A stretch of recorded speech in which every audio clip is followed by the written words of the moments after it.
Imana ibaha umugisha. Mwongereze ko mubyishimiye. Imana ibaha umugisha. Imana ibagirire neza. Murakoze. Reka rero nanone tugere ku ngingo impagurukije. Ingingo impagurukije.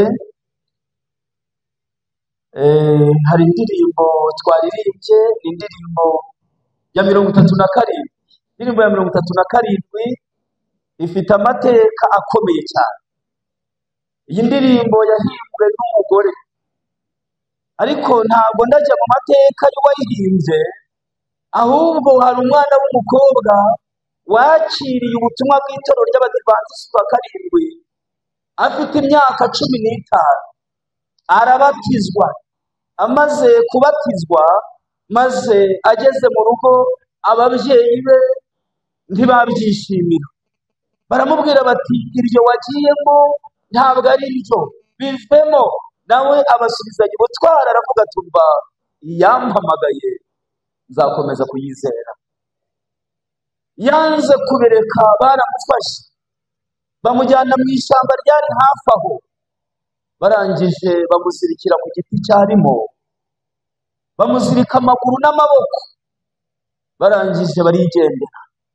Aho yari ahagaze hatobokera ikiguri cy'intozi. Murazizi nanga ntabwo muzizi. Maze zitangira kumuzamuka umubiri wose utazikuraho. Intozi zitangira kumurya. Maze yifashisha iyi ndirimbo yahimbwe n'umugore. Muri iryo shyamba ritagira amazi n'umuriro, atangira kuririmba. Akora korari y'umuntu umwe, araririmba ati kuyoboke mwami, kuyoboke, naho natendekwa k'umusaraba nabakiririmba. Kuyoboke mwami kubera igihe yaririmbaga iyi ndirimbo, muri iryo shyamba hari harimo abahigi bari guhiga inyamaswa. Maze batangira kumva ijwi ry'uyu mukobwa. Ijuru ribategeka kuza kumutabara. Imana yacu ibazwe. Burya ngo aho uri kuririmba ijwi ryawe rikagarukira, niho abadayimoni bahagarara. Indirimbo zifite imbaraga. Reka mbwire ba bandi baririmba ntacyo bitayeho, uri kwikururira abadayimoni. Ririmba ijwi ryawe risohoke.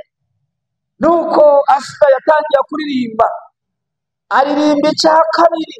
Babahigi bari kumwegera, nuko araririmba ati kuyoboke mwami, kuyoboke, mu makuba yose hagarikira, ninterwa n'ibyago umpe kwihangana.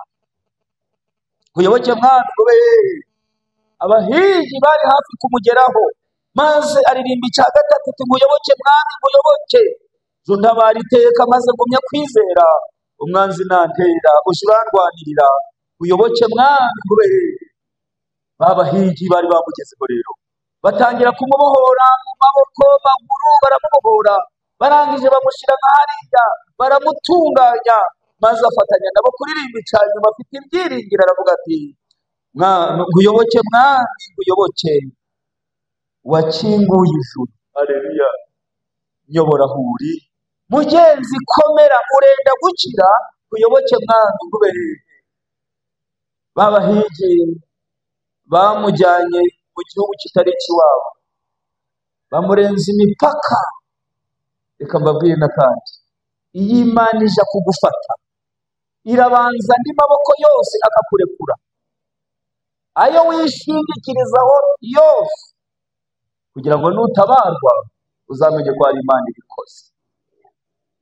Ageze mu kindi gihugu, maze umuyobozi wo muri icyo gihugu aramufata, amwigisha amashuri, arangiza amashuri kaminuza, ararangiza, mbese afata impamyabushobozi y'ikirenga, aba umudogiteri. Imana yacu ibaze.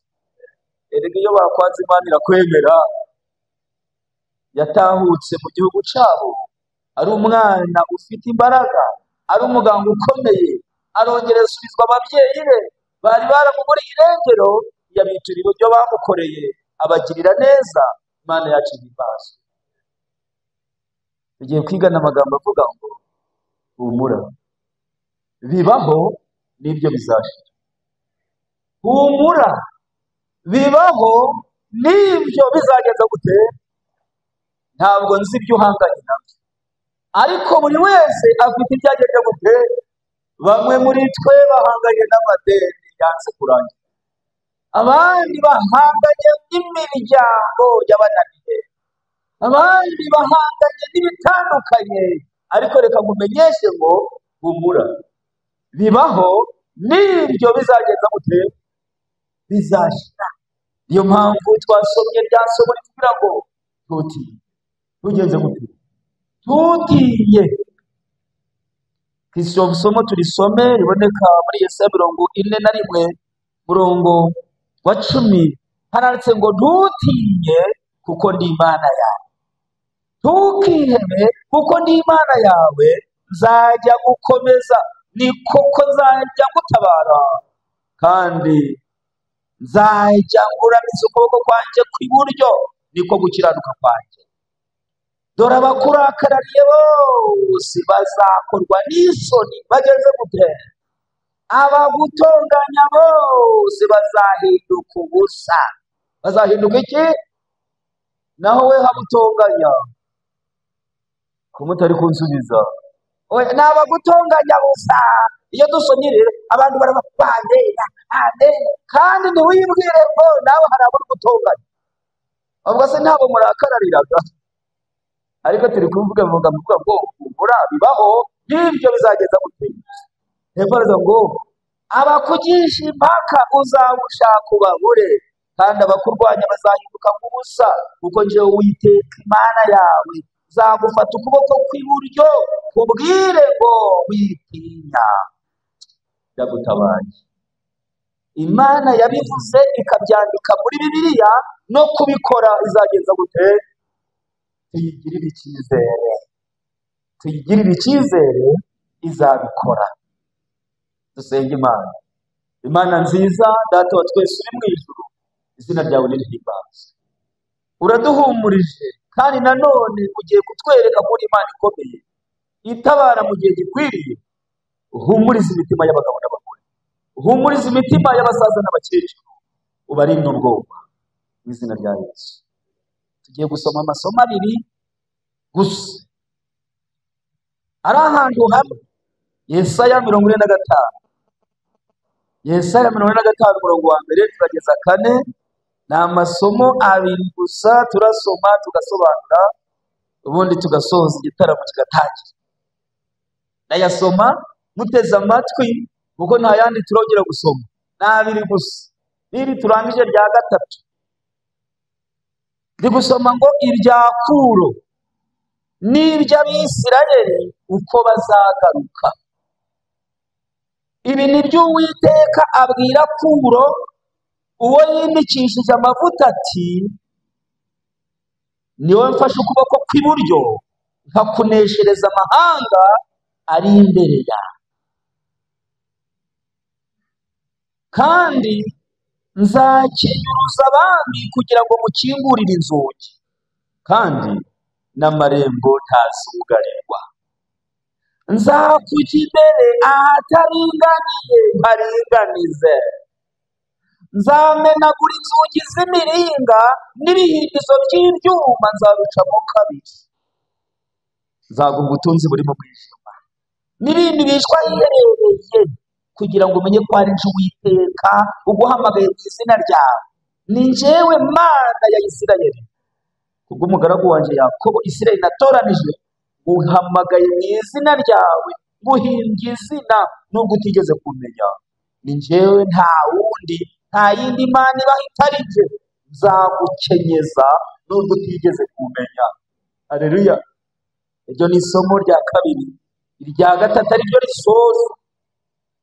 Isomo risoza riravuga ngo kandi ni mu gice cya 44 ku murongo wa 28, kandi avuga ibya Kuro ati ni umushumba wanjye, azasohoza ibyo nshaka byose. Akavuga iby'i Yerusalemu ati hazubakwa, kandi avuga iby'urusengero ati urufatiro rwawe ruzashyirwaho. Reka muri uyu mwanya tuganire kuri aya masomo yombi.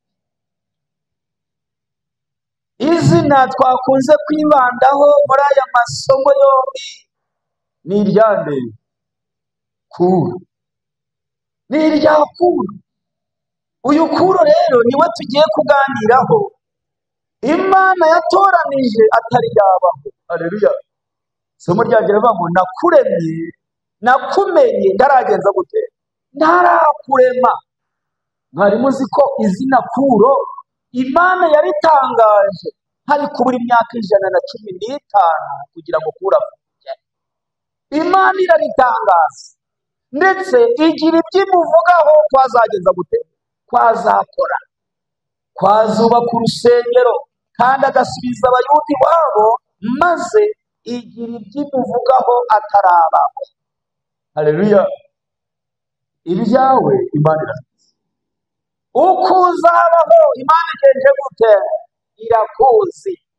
Yarizi ko iyi saha n'uyu munsi uzaba wicaye muri uru rusengero. Aya mateka y'uyu mwami witwa Kuro yanditswe amwe mu gitabo cyitwa Abahanuzi n'Abami ku rupapuro rwa 282 no mu gitabo cyanditswe n'umunyamateka w'umugiriki witwa Herodeta. Arayasesengura neza maze aduha ibyiringiro by'ahazaza, kandi impamvu igiciro kije no kugira ngo we ucike uhumure n'ibyo bizagenza. Umwami w'abami witwaga Asitaje yari umwami ukomeye. Yari yarabyaye umwana umwe w'umukobwa w'ikinege witwaga Mandari. Ngiye kubabwira amateka y'uko Kuro yabayeho, ibyo yakoze, urugendo rw'ubuzima bwe yarutoje neza. Haleluya. Nawe uzarusoze neza. Maze Asitaje abyara umwana umwe w'umukobwa w'ikinege witwa Mandari. Maze musi umwe Asitaje aryamye arose, ngo arota hafi y'aho umukobwa we Mandana ahagaze hadendeje amazi menshi. Baramubwira ati rero ku mukobwa wawe Mandana umwana azabyara niwe uzamusimbura ku ngoma. Asitaje amaze kumenya ko umwuzukuru we ari uzamusimbura ntibyamunezeza, ahubwo arababara, ndetse ngo afata icyemezo cyo kudashingira umukobwa we mu gihugu cye, ahubwo amushingira mu bihugu bya kure kugira ngo nabo wo kubyara azabyarira iyo. Muri hano nanga mwataje nuko asigaye umukobwa amaze gushingirwa, ageze Imana imugirira neza aratwita, indi igiye kugeza mu mezi 9. Asitaje aratekereza tumva uyu mwana w'umukobwa ashobora kuzabyara. Icyo cyana kikamenengana naje kubona nkabona kimpingutseho, amutumaho kugira ngo azabyarire iwe. Intego n'umugambi ari kugira ngo namara kumubyara amwica ataragera ku isi. Ariko Imana yakiranye. Nuko umukobwa araza aje kwa se, aje kubyarirayo, bamushyira muri maternité. Igihe cyo kubyara kigeze arabyara. Cyagiye umugore aba yazindaye umwana bamumukura mu matako bamuhereza igikomangoma ngo kije kumwica. Igikomangoma kiramwirukankana, maze baraza bahumuriza umukobwa bati rero Mandane humura, wabyara umwana wapfuye. Ihumura nta kibazo, siwe bibayeho wenyine. Nuko Mandane atarazi ko yahemburwa na se ararira arihana. Cya gikomangoma rero aho kigeze ngo kigiye kumwica, mu ijuru bari bazi ibyo banditse kuri Kuro, ijuru ryose riramanuka rimuteramo umutima w'imbabazi. Ashaka harafata ngo amunige arahabura. Mu gihe akiri muri urwo rujijo abona umushumba, maze uwo mushumba nuko araza aramwegera, nuko amuhereza rwa ruhinja, aramubwira ati rero nyabuna mfasha uyu mwana umunige nje byanyobeye. Maze ngo umushumba mwakirana umutima wa kidayimoni, aravuga ngo nje ngiye kumuniga, ngiye kumwica, ntabwo birananira. Igihe akiri muri ibyo yagiye kubona abona intumwa ije yikoreye amaboko. ataramuniga yanga wiramubwira iti mbese ntabwo wamenye ibyabaye. Umushumba atereka da, umugore wawe yabuze umuba hafi, none yabyaye umwana wapfuye, ihuta utabara. Mu kugerayo asanga niko byagenze. Maze uyu mudamu atanga igitekerezo aramubwira ati umva, aho kugira ngo duhambe babiri, ntabwo mwabyumvise gutabara kw'Imana, aho kugira ngo duhambe babiri, reka uyu wacu wapfuye tumushingure, uyu uzajye tumure. Iyo hari icyo Imana yakuvuzeho uzakora, Imana irakurinda. Inkota yanyoye amaraso y'abandi niyo ikurindira umutekano, abishi bakagusiganira uri kure, ariko Imana yacu irakomeye. Abari kuvuga ngo irakomeye mugire burya turebe, muzayizere murebe ko hari icyo muzahura. Maze ba babyeyi bashingura uwabo, barera uyu bazanye, nibo bamwise Kuro nk'uko byari byaranditswe muri Bibiliya. Imana yavuze kizasohora. Reka mbabwire ukuntu Imana yagiye ikora izamura uyu mwana mu ntera. Haleluya. Imana yagiye imuzamura rwose, iramuzamura mu ntera, arazamuka amaze imyaka 10 na zingahe. Abandi bana ngo bamutoreye udukino two kuja arabayobora, utwo gusimbuka, utwa gisirikare, naho ijuru riri kumutoza uko azaba, kugira ngo acure abana b'Imana bari bareze ku bunyage. Maze umwana umwe akubita mugenzi we ngo aramukomeretsa. Kuro nk'umuyobozi wabo nawe aramuhana, amuhanana rwose umutima mubi. Maze Kuro bajya kumurega ku mwami, ku gikomangoma. Kuro yakubise umuntu w'abandi, yakubise umwana aramukomeretsa. Kuro arahamagazwa n'umushumba ari we murezi we. Bageze mu buyobozi babaza uyu mushumba bati, uyu mwana wawe kuki ari umugome, kuki yakoze ibintu bimeze nk'ibi? Umushumba arisobanura bigura waje, kugeza igihe bahamagaye umwana bati ngwino usobanure uko ibintu byagenze. Kuro ahagarara imbere y'iryo teraniro ry'abagabo n'abagore, abategetsi b'ibikomangoma, arababwira ati umva, aba bana muri kureba hano nibo bantoreye kuba umuyobozi wabo, dushiraho amategeko tunarayasinyira, none muranziza ko nakurikije amategeko twatoye, n'uyu mwana nakubise arimo. Abari aho bose bumva iryo jambo rirakomeye, batangira kwibaza ngo uyu mwana ni uw'uyu mushumba koko? Umushumba yabyara umwana umeze nk'uwo?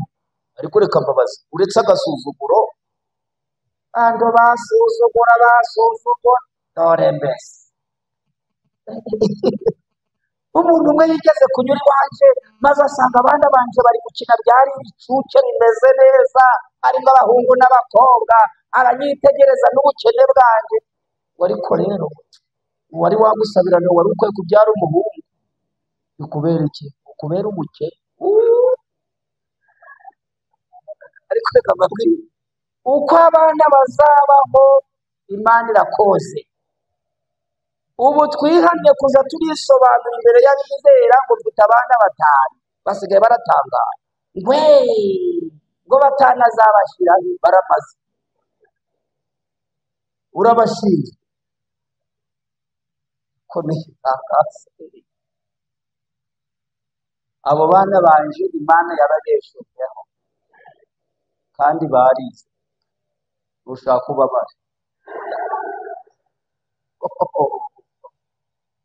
Yesu ni mwiza, iyo atumye bavuka izatuma bageza gute? Zatuma bakura wigira ubwoba. Nuko bahita bafata wa mushumba baramukubita, inkoni zimuremeje, aravuga ati mureke mbabwire uko byagenze. Mureke mbabwire uko byagenze. Uyu mwana namuhawe n'igikomangoma ngo njye kumwisha, ariko ntabwo ndamwishe, nahitsemo kumurera, ninje wamwise Kuro. Niyo mpamvu mubona hano ariko ngo asitaje amaze kumenya ko umwuzukuru we atapfuye, biramunezeza, arababara, biramubabaza, bimurya ahantu, arazungerera, ariko abura uko yabigenza. Mu gitaramo cya nimugoroba yatumyeho umwana wa cya gikomangoma canze kumwica, aramwiyicira, arangije aramuteka, aramumugaburira. Yasitaje yari umugome, yahekuye uwanze kumuhekura. Isi ntigira imyiturano, ntigira imyiturano. Kuro asubizwa ababyeyi be bari baramuburiye irengero. Haleluya! Mu mwaka wa 558 mbere ya Kristo niho Kuro yarangije amashuri yisumbuye, aba umukuru w'ingabo z'igihugu. Haleluya! Muri kumva ukuntu Imana izamura uwo bari bacukuriye icyobo, Imana itangiye kumuzamura mu ntera. Muri 553 kugeza muri 550 mbere ya Kristo, abumba igihugu cyose cy'Ubuperesi, ahita atera sekuru amukura ku ngoma, kugira ngo iby'Imana yavuze nta na rimwe rizabura gusohora. Muri 539 ni amateka muzasoma mu gitabo cya Daniyeli igice cya 5, ndetse no mu busobanuro bw'icyo gitabo cyo gusobanura bwa Daniyeli byahishuwe ku itariki ya 13 z'ukwezi kwa 10, atera Abakarudaya. Atera Abakarudaya, asesera mu bikuta bya Babuloni. Icyo gihe yamagambo ngo nzakingura inzugi z'imiringa n'ibihindizo by'ibyuma zabica hehe. Icyo gihe Babuloni yari ikinzwe mu buryo buteye ubwoba, yari izengurutswe n'uruzi rukomeye rutashoboraga kuvogerwa, maze Kuro n'ingabo ze barugezeho bararuyobya. Haleluya! Maze bararuyobya, maze binjira mu mujyi neza, basanga Belushazari yasinze. Kugeza igihe yasinze, ahamagara n'umurinzi wo mu munara ngo nimuze munywe, igihugu kirarinzwe. Reka mbabwire, yahise afata umwami Belushazari aramwica, atangaza ubwami busha bugizwe n'ibihugu 122. Imana irakomeye nagati ikomeye. Reka mbabwire amagambo asoza. Kuro agira amahirwe nk'ayo nawe wagize. Abaho na Daniyeli akiriho, amusobanurira icyo ikaramu y'umwanditsi yari yaranditse kuri we, amusobanurira ukuntu yahizwe bukware ariko ntapfe. Amaze gusobanurirwa ukuntu Imana yamurinze, aragambirira. Agenza gute yemwe? Aragambirira, aravuga ati iyo Mana yandinze sinteze umwuka nkivuka, bakampiga bukware ariko simve, iyo Mana naje nzayikorera. Ahitamo kubakisha urusengero rw'Imana. Uzabisanga mu gitabo cya 2 cy'ibyo ku ngoma igice cya 36 umurongo wa 322. Ariko tukiri kuri uyu murongo, iby'Imana yagukoreye ureba.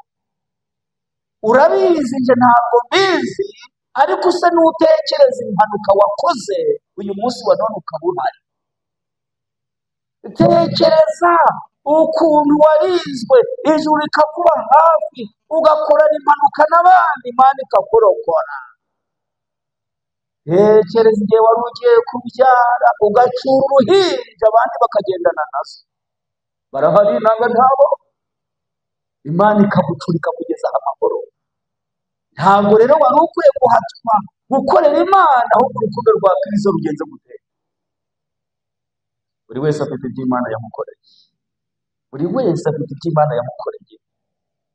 Reka mbabwire ngo hari ibintu 7 Kuro ahuriyeho na Yesu. Ibintu 7 Kuro ahuriyeho na Yesu.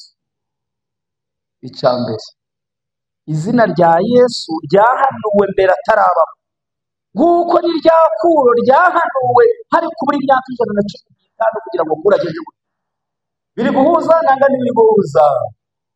Kabiri, mu ivuka rya Yesu umwami wariho yashatse kumwica biramunanira, nk'uko na Kuro umwami wariho muri icyo gihe yashatse kumwica bigenze gute? Gatatu, Imana yakoresheje abashumba mu mutekano w'aba bana bombi. Mwibuke ko kuri Yesu abashumba nibe bamufashije bamutura amaturo, niyo yamuviriyemo amatike arahunga. Na Kuro rero ni umushumba wamutabaye. Bombi Kuro na Yesu bamenyekanye bujuje imyaka 12. Yesu yamenyekanye bujuje imyaka 12 igihe yisigarira i Yerusalemu ababyeyi batagenda batabizi. Kuro nawe yamenyekanye afite imyaka 12 ahanganye n'ababyeyi be atabizi. Kugira ngo bari abana bombi babeho hari impinja zabaye ntabwo byabo. Mwibuke ko kuri Yesu abana bavutse uwo munsi kugeza ku barangije imyaka 2 barapfuye ndanga ntibapfuye kugira ngo Yesu abeho. No kuri Kuro mwibuke uruhinja rwapfuye kugira ngo Kuro abeho. Gatandatu, bombi Kuro na Yesu bahesheje umudendezo inyoko muntu yose. Kuro nawe yahesheje umudendezo Abisirayeli bose. Nk'uko Kuro yaturutse mu bihugu by'iburasirazuba, Yesu nawe azagaruka aturutse iburasirazuba. Haleluya! Icyo Imana yavuze kuri Kuro rero cyarasohoye. N'ibyawe humura bizashoboka. Nsoza, mbese nta nzugi Imana yakinguye kuri wowe ukabona akazi? Unsubize, usubize umutima wawe. Nta nzugi Imana yakinguye maze ukabona akazi, ukabona ibintu bigiye neza? Nta nzugi Imana yakinguye kuri buri wese. Buri wese hari inzugi zakinguye, hari ibihindizo by'ibyuma Imana yagiye icamo kangahe? Icamo kabiri. Habaye hari icyo Imana yagukoreye, mbese iyo Mana uzayitura iki? Ku rwanje ruhande nzakorera Imana. Ndabyibuka mu gutoranwa kwanjye, kugira ngo ntoranwe njye kuvuga ubutumwa, nahamagawe n'intamenyekana.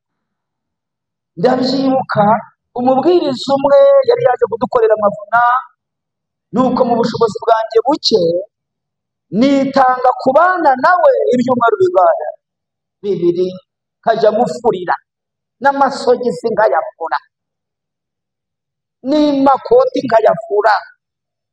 Ariko nkabwira Imana nti Imana, nzasoze ibi byumweru 2 wankoreye igitangaza. Ndamufasha mu buryo bushoboka, agatanga ubuhamya ngasanga rwose turi guhuza. Nuko mu gusoza arambwira ati rero ukuriye kwandikira inama y'itorero nawe ukazamubwiririsha ubutumwa ibitabo. Haleluya! Urwandiko ndarwandika, maze kurwandika nduhereza inama y'itorero y'icyo gihe. Bagiye kurusoma barandeba ngo hajya mugiye kuba umuki, ngiye kuba umubwiriza. Barase bateriko mu mutwe ni hazima.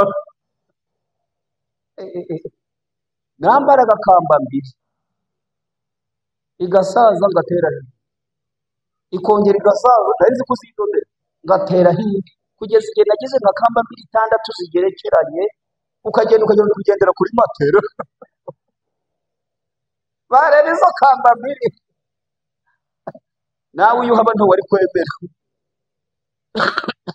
Nuko barambwira bati rero ntabwo byashoboka, ariko numva ntabwo byakiriye. Jya kwishakira pastor aho yaracumbitse, muhe igitekerezo cyanjye uko ndi kubyiyumvamo.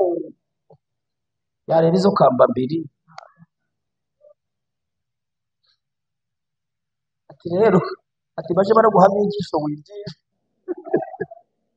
yo kuwa mbere no kuwa kane. Reka mbabwire, humura bibaho, nibyo bizashira. Numara kurya ukabona urahazi, ukabona wubatse amazi, uri kugendera kuri moto, uri mu modoka, tuzibagirwa amateka. Imana izandinde kwibagirwa. Nuko ngenda ndakaye, abarangarutse arambwira ati dushaka kumubwirisha ubutumwa ibitabo bye. Ati ngaho genda ku isabato nzasengera iwanyu, ikibazo cyawe tuzakigaho. Amen nahare. Isabato baraje yinjira mu rwiherero, nanjye barampamagaye bati ngaho ngwino nsanga inama y'itorero. Nuko aravuga ati kuki uyu muhungu mutamwandikiye? Bati nawe uri kureba nyine, nawe uri kureba. Si ubwo bari bari kureba. Ati nawe uri kureba. Bamubwira byinshi. Amarira yanjye azenga, amarira ari kuzenga mu maso. Pastor abonye ari uko bigenze, abarababwira mu bubasha yahawe n'ituro ry'abadivansi karindwi, arababwira tumva mumwandikira ibaruwa iyamuhamagaye izamukorera. Ikibazo bambajije rero cya mbere cyanguraguje gusubiza, barambaje ngo none ufite amafaranga? Ndayafite. Kagira n'abiri. Ndayafite. Narasomye ngo isi n'ibiyuzi yabigukuramo ikabishira amabanga. Icyo nari ngiriye. Urwandiko bararwandika, bamaze kurwandika bati Imana izamuherekeza. Naramanutse no kuri Filipi na za kambambiri zaje. None nari ndambara ikiko ntaziri. Naragiye kigera mu nzira bavuye n'umwe mu bakuru b'itorero bari batuyoboye. Arambaza ngo ugiye he? Ngiye kuri Filipi. Nizo nkweto. Erega impamvu tubaho ubuhamya ni ukugira ngo n'ubu ugiye gucika intege uzibuke ko Imana yacu ikomeye. Iyakinguye inzugi ikamenagura inzugi by'ibihindizo by'ibyuma ikabicamo kabiri kura agatambuka, nahawe Imana izaharinganiza. Ukagira ubwoba bwo gukorera Imana. Ubushobozi Imana izaba yaraguhaye. Maze arambwira tugiye kuri Filipi n'izo nkweto nta kundi wese. Arambwira ati katira hano. Maze dukatira, iwe yari atuye hafi y'umuhanda. Aragenda kundebera icyo bita conga. Akundebera icyo bita conga, arazimpereza mu gukubitamo bihuriramo. Imana yo mu ijuru habwe cyubahiro. Nageze kuri Filipi amabuye yarenganye. Ngeze kuri Filipi bahereza ibaruwa barasoma bati cyo ngaho zana ibihumbi 65. Zana ibihumbi 65 mbifite. Isiba 65 niyo wambaza igihumbi ntacyo mfite. Bati taha rero hano. Nuyabona uzagaruke. Ntaha mwana. Niba hari umunsi na mwana. Icyo gihe naramwana. Dore ngo abantu baramwaza. Batari ku bundi wari ugiye. Imana yarabyumvaga. Nk'ejo ndi gusura bizeye. Umurimo wo gusura ndawukunda. Urimo umugisha. Nsura urugo rw'umudamu w'umupfakazi ntazibagirwa. Ambaza ikibazo ati ko naherutse ngo ugiye kubwiriza byagenze bite? Nabuze amafaranga. Wabuze amafaranga? Nti narayabuze. Ati ndayafite. Haleluya. Ati ndayafite. Hari abantu basaga bari kudaranda ngo abakire abantu, abakene nibo bantu nuri. Waya ngo abakire ngo nta barabando ngo ntakige. Noneho abakene tuvuge ngo nibo bantu. Abakire ni abantu. Ijuru ryaremeye barakira ngo bazakora umurimo muri ubwo buryo. Ashobora kudahagarara ku ruhimbi ngo avuge, ariko agakora umurimo mu buryo we butazi. Arambwira ati amafaranga ndayaguha kandi uzayansubiza. Ajya mu cyumba arangije ati izabitanga. Niho nari nzi kubiza amaso. Amubajije ntizibizangaye. Izabitanga. Taki reka babwire, nageze mu rugo maze kuyabara gatandatu, aho nageraga mu nzira ubu ngiye kuyabarira hareba, aho abantu bari kureba bati sinamenye ayo mafaranga wayakuye hehe. Humura, bibaho n'ibyo bizaje. Niwumva ugiye gucika intege uzibuka ubu buhamya yuko naragiye amafaranga ndayatanga abantu ibitabo, ninjira mu murimo wo kubwiriza ibitabo. Aho nahereye ni mu ntara yacu, aho nagiye kubyerekana, soma isomo rimwe birangira bampaye umunani ry'umweru, batuzaridokorera ngo navuze ngo nta n'ikibwiriza na kimwe nari mfite. Sobanurira umudamu wanje ni madamu ko bampaye ibuna nzarikora, ati mani himbazwa, ndaje ndagusengera, nubura ibyo kuvuga uje uratanga ubuhamya, niba biramba uzatahe nzakugaburira. Hari abagore bati birwara, umugabo yaje gucika intege umugore akagenza guti akamukomeza ate homora komera. Mudamu wanje yabaye indwara, yankomereje muri uyu murimo kandi aransabira, Imana yakize ibibazo. Ntabwo muzima, ntabwo muzi mu Mutara hahandi. Uyu ni umwe mu basore nakunze mu ntara nayoboye hari Burasirazuba, nashimishijwe nuko yaje kuririmba muri korali. Ise yari umukuru w'itorero mukuru, none uracakora umurimo, uzakomeza umurimo. Reka mbabwire, ivuna narikoze, Imana ntibibwiriza, ndikorana ikoti ry'abandi ndatinda, maze yo gatatu nyirageje kunikaho. Humura, niba nawe byarakubayeho humura, nibyo bizagenza mu ansanga mu mavuna nk'uko yansanga, ati mpereza ikoti ryawe, ndahe wapi, reka nje kuri guhera mu rugo, ndagenda ikoti ndi kugenda ndi kumutera amasomo, wapi, ikoti ndikuramo ndarimuhereza ati ararijyana, nsigarana agashati nako kacitse ku nkoko. Uhura, bibaho n'ibyo bizashira, n'ibyo bizagenza gute.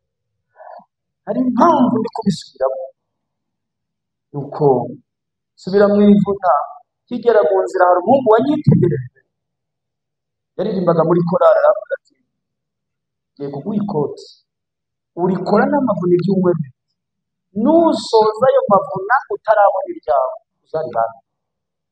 Nagiye nezerewe, ngeze mu mavuna, ibwiriza ndagitangira kirimo gushima Imana, gisoza mfite ababatizwa 20. Kambabwire gusezera uko byagenze, aha niho ubuhamya buryoheranye. Maze mu gusezera bari dufite umunezero, abakuru b'itoro bari kunsezeraho, kuri itoro mukuru arahaguruka tumva uyu mubwiriza yaramfashe, naranezerewe.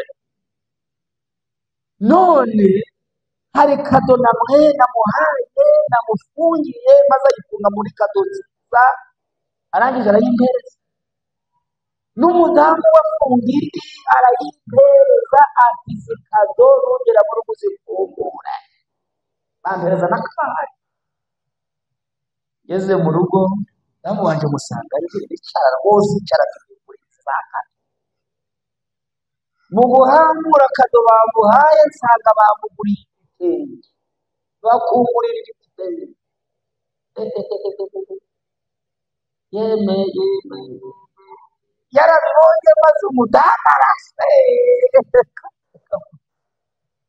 Nibwo bwa mbere yari agiye kwambara ibivuye mu iduka, abandi badamu bajaga baramufata. Nta kigeragezo kidashira, nta kigeragezo cakarande ku muntu, maze numva ijwi rimpumuriza, rimbwira riti humura ndi kumwe nawe. Nimba ubona bikomeye ku Mana nta mutwaro, w'ijuru bajya inama vuga ikibazo cyawe none kirakemutse muhimana icyubahiro arakaririmba abana bati mama bari umuhanzi koda muri kado yanjye nagiye gusanga bashyizemo amakositimu abiri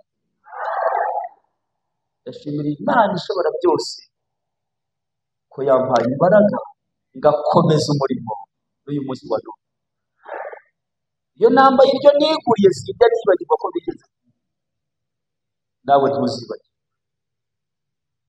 dusoza bangahe bavuze bati natwe twavuye kure natwe twavuye hehe iyo Mana yaturinze ikaduhagararaho ntiduheze umwuka tugipfa ikaduha abana ikaduha amafaranga ikaduha ubuzima bakavuga bati natwe tuzayikorera mumfashe muzamurika Imana yo mu ijuru ibahire ibaha umugisha izabaha intsinzi muri uku kwezi maze tuzasoza ibintu bimeze neza mu izina rya Yesu.